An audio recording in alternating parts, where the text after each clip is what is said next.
Hello दोस्तों, एक बार फिर मैं आपके सामने हाजिर हूँ BTTH की एक और नई वीडियो के साथ में। जैसा कि लास्ट एपिसोड में हमने देखा था, xiaoyan ने बिंग ही को मारकर नीचे पटक दिया था और अब xiaoyan यहाँ नीचे आ गया था। अब एपिसोड की शुरुआत बिल्कुल उसी सीन से होती है जहाँ पर xiaoyan एल्डर बिंग ही की ओर बढ़ रहा था कि तभी दूसरी ओर हम देखते हैं मास्टर टियानहुआ एक और एल्डर को मारकर जमीन में पटक देते हैं, जो कि था बिंग कुई।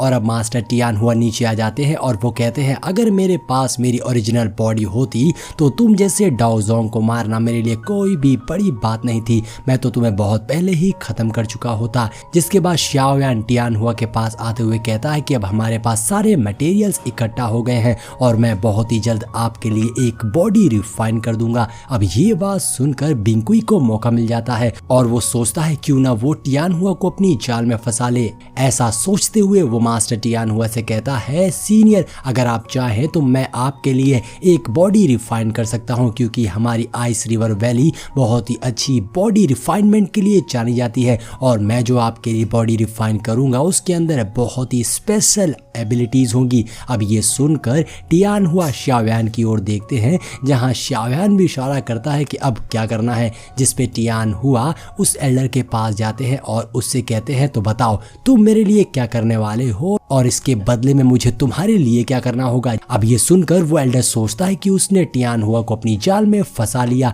और वो मास्टर टियानहुआ से कहता है कि आपको बस इस लड़के को खत्म करके उस लड़की को मेरे आइस रिवर वैली के हवाले करना होगा। अब ये बात सुनकर मास्टर टियानहुआ कहते हैं, तो तुम मुझसे दो चीजें मांग रहे हो और बदले में तुम मुझे सिर्फ एक चीज दे रहे हो, ये तो बहुत नाइंसाफी है। ऐसा कहते हुए मास्टर टियानहुआ अपनी पावर्स का यूज करते हुए उस एल्डर बिंग कुई को वहीं पर मार देते हैं। जिसके बाद हम दूसरी ओर xiaoyan के डीमन पपेट को देखते हैं, जो कि एल्डर बिंग चैन को मारकर नीचे पटक देता है और अब वहीं दूसरी ओर xiaoyan का वो क्लोन बॉडी भी एक एक करके आइस रिवर वैली के सभी टिसिपल्स को मारकर xiaoyan की बॉडी में वापस आ गई थी। जिसके बाद अब वहां पर लिटिल फेरी डॉक्टर भी आ गई थी, जिसे शिनलैन अपने साथ लेकर आ रही थी, क्योंकि लिटिल फेरी डॉक्टर काफी ज्यादा इंजर्ड थी। लेकिन यहाँ पर लिटिल फेरी डॉक्टर के मुंह से अचानक ही खून निकलने लगता है, जिसके अंदर से एक आइस फोर्स बाहर निकलती है। यह देखकर xiaoyan भागकर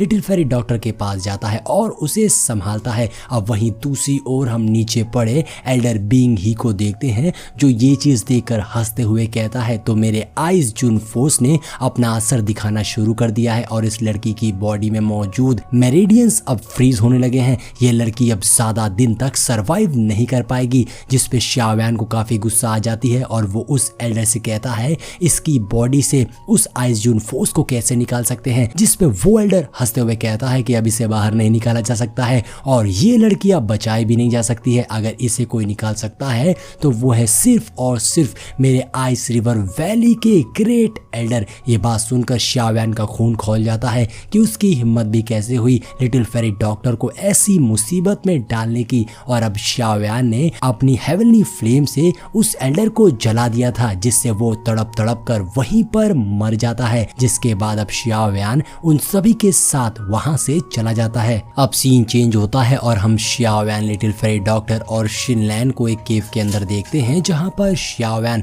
लिटिल फेरी डॉक्टर को बिठाता है। यहाँ पर शिनलैन कहती है, अच्छा हुआ xiaoyan तुम वक्त पर आ गए, नहीं तो आज सब कुछ खत्म हो जाता। जिसपे लिटिल फेरी डॉक्टर कहती है, क्या सभी सेफ हैं। जिसपे xiaoyan बताता है कि सभी सेफ है, लेकिन तुम्हें सबसे पहले अभी अपनी फिक्र करनी चाहिए। जिसके बाद अब xiaoyan लिटिल फेरी डॉक्टर की बॉडी को सर्च करने लगता है, जहां पर वो आइस जून फोर्स को देख रहा था, जो उसकी बॉडी में फैल चुकी थी। लेकिन यहाँ पर xiaoyan बताता है कि ऐसा नहीं है कि इस आइस जून फोर्स को सिर्फ आइस रिवर वैली का एल्डर ही निकाल सकता है, हमारे पास भी तरीका है इससे निकलने का। जो सुनकर शिनलैन खुश हो जाती है और अब दोबारा से सीन चेंज होता है। अब अगले सीन में हम लिटिल फेरी डॉक्टर को एक पूल में देखते हैं, जहां वो पानी के ऊपर चल रही थी, क्योंकि जहां जहां वो पैर रख रही थी वहां पानी फ्रीज हो जा रहा था। जिसके बाद लिटिल फेरी डॉक्टर उस पूल के सेंटर में पहुंच जाती है और xiaoyan लिटिल फेरी डॉक्टर से पूछता है, क्या तुम तैयार हो। जिसके बाद xiaoyan अपनी हेवनली फ्लेम को लिटिल फेरी डॉक्टर की ओर छोड़ देता है,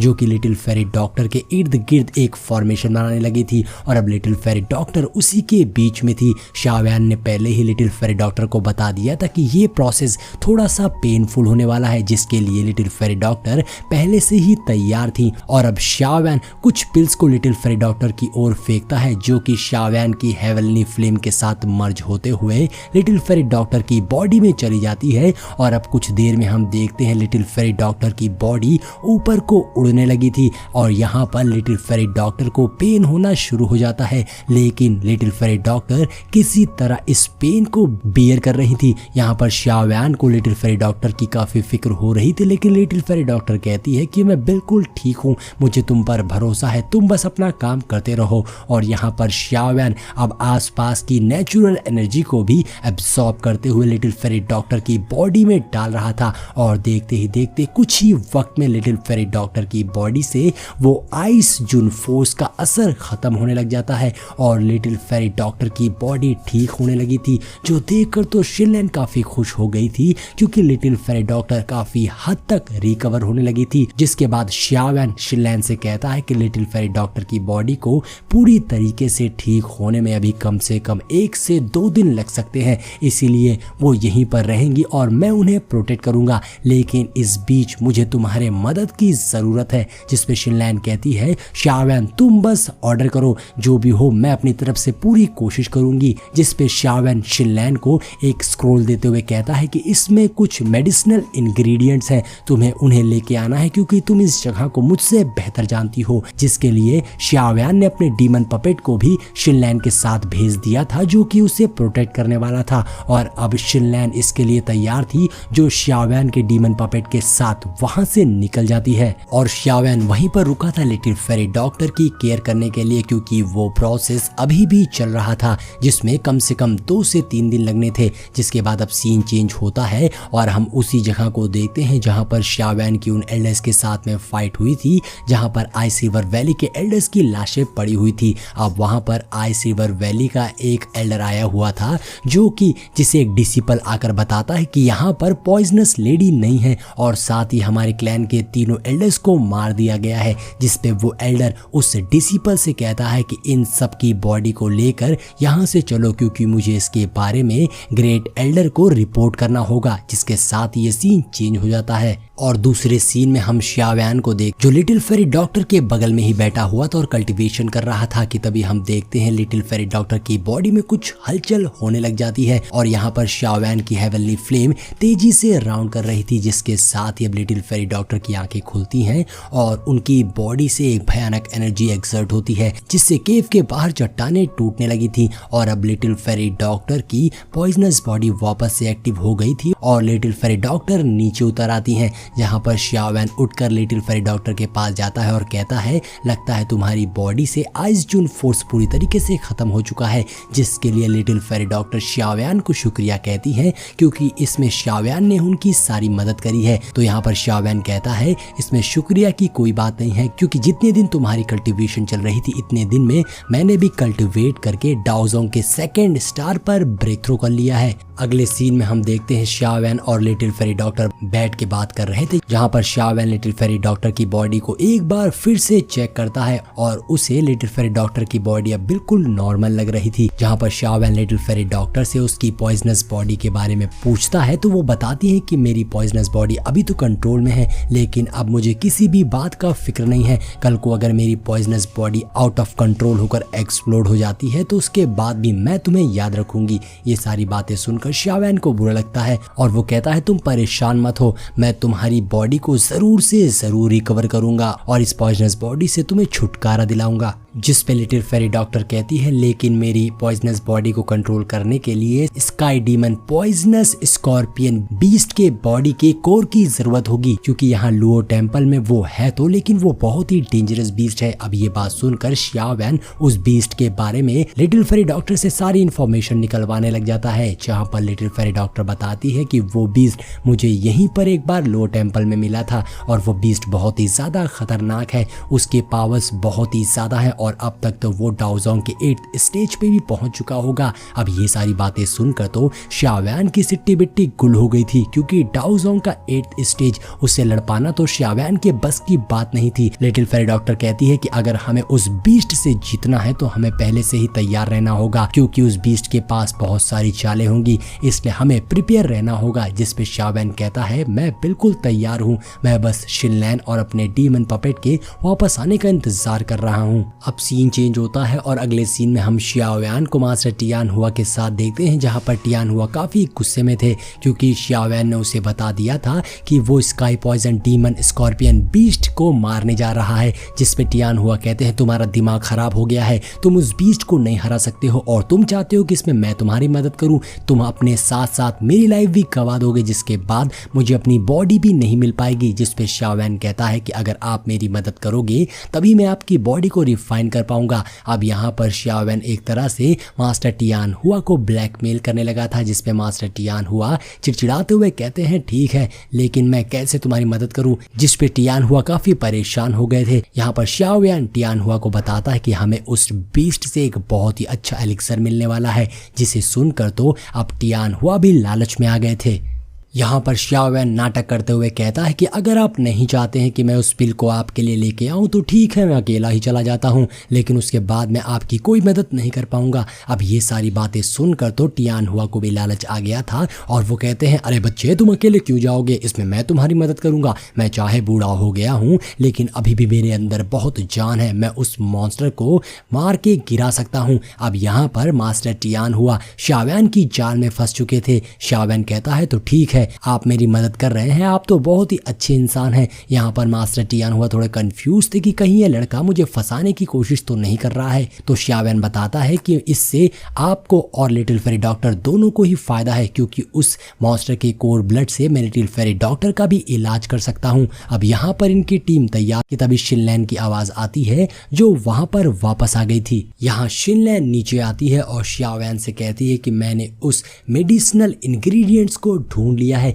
लेकिन साथ ही मुझे पता चला है कि आइस रिवर वैली ने आप दोनों को वांटेड बना दिया है और अब आइस रिवर वैली के एक्सपर्ट्स जो कि डाओजोंग के हाई क्लास में हैं वो आपको ढूंढने की कोशिश कर रहे हैं और आपको मारना चाहते हैं। जिस पे शाओयान कहता है कि हमें उनसे बचकर रहना होगा, क्योंकि इस वक्त हमारा टारगेट है sky dragon poisonous scorpion beast और हम सभी उसे मारने जा रहे हैं। और रही आइस रिवर वैली की बात, तो मैं सबसे पहले मास्टर टियान हुआ की बॉडी को रिफाइन करूंगा, जिसके बाद उनकी स्ट्रेंथ वापस आ जाएगी और फिर आइस रिवर वैली हमारा कुछ नहीं कर पाएगी। लेकिन यहाँ पर शाओयान ने शिनलैन को अपने साथ चलने से मना कर दिया था और वो कहता है कि तुम यहीं पर रहना, क्योंकि वहां पर बहुत खतरा है। जिसके बाद अब शाओयान आगे बढ़ने को तैयार हो गया था, वो भी अपनी टीम के साथ में। जिसके बाद अब सीन चेंज होता है और हम आइस रिवर वैली के एक ग्रेट एल्डर को देखते हैं जो उसी जगह पर आया हुआ था जहां पर शाओयान ने आइस रिवर वैली के 3 एल्डर्स को मारकर फेंक दिया था।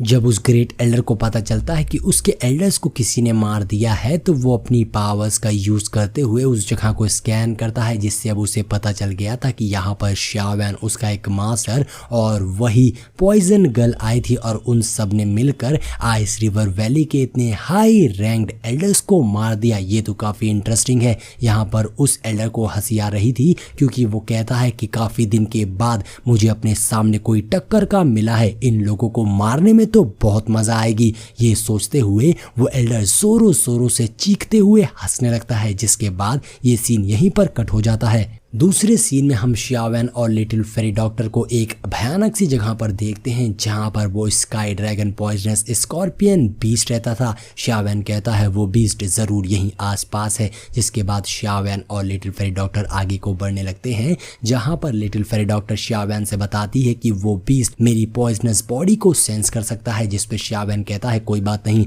हमें बस ज्यादा से ज्यादा केयरफुल रहने की जरूरत है। ऐसा कहते हुए शाओयान आगे बढ़ रहा था कि तभी उसे अपने सामने कुछ हलचल महसूस होती है और जब वो देखता है तो वहां पर सब कुछ हिलने लगा था, सब बहुत जोरों से कांप रहा था। तो शाओयान सोचता है आखिर ये सब क्या है। तभी सामने से एक भयानक एनर्जी निकल कर आती है और उससे वहां पर रेड ऑरा फैल जाता है, जिससे अब हमारे सामने आ गया था sky dragon poisonous scorpion beast. और उसके सामने आने के साथ ही हमारा ये एपिसोड यहीं पर एंड हो जाता है।